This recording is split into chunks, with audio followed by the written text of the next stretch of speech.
1997, 43-year-old junkyard mechanic John Kennedy finds cop cars swarming a house on the salvage yard's property. So I pull up and I walk over to the cop. I said, "What's going on here?" He said, "Well, there's been a death in the family." John discovers that the person inside is his longtime friend, 26-year-old Michael Helgoth. I met Michael Helgoth at the junkyard. He was one of the three brothers that owned the junkyard. He'd gotten out of the service and he was staying at the yard working there, pulling parts. Between Mike and I, we could fix just about anything. We kind of formed a friendship. Kennedy soon learns what exactly happened to Helgoth inside the trailer. Police discover him inside his house, dead, with a gunshot wound and a gun next to him. It's soon established this was a suicide.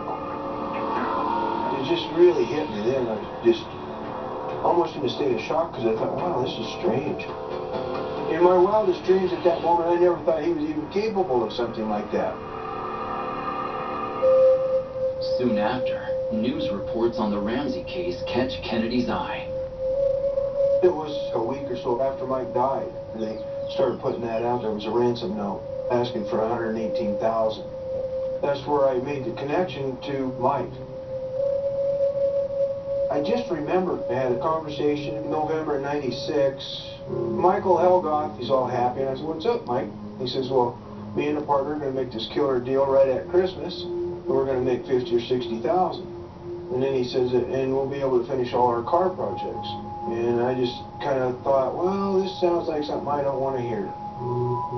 The fact that he said him and the partner were going to make $50,000 or $60,000 right at Christmas, and then the ransom says 118, that was an odd thing to me. But according to Kennedy, his friend's fortune never changed. About the 3rd or 4th somewhere of January, I went to see Mike, and I said, "Well, what about that killer deal you had?" And he kind of looks down and gets all depressed as well. That went by the wayside. Starts making sense that something went wrong.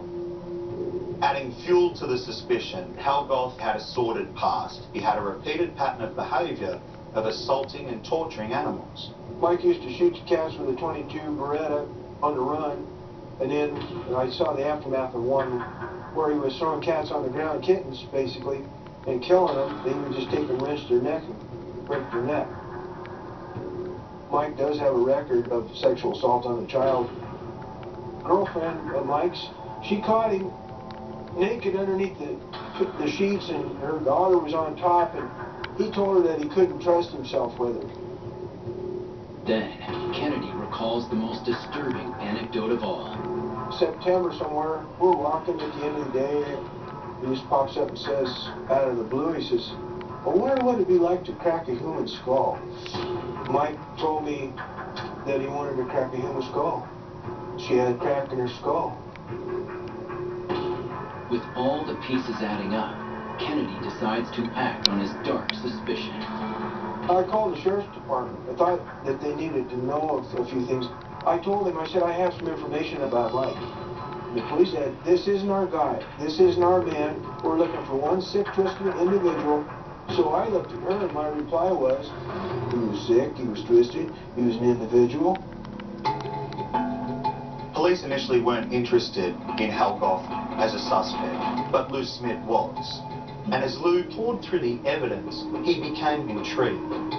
Then they looked at Michael Helgoth's crime scene photos, and they concluded that he could well have been the intruder and killer. Where he died. The first thing you see at the foot of the door is a pair of high-tech boots. We know there was a high-tech boot impression found at the crime scene. There was a stun gun found to the upper part of his body near a tape recorder. That stun gun, the same type of stun gun that was used in the death of JonBenet. I'm 100% sure that Michael Helgoth and a partner are guilty of killing JonBenet Ramsey.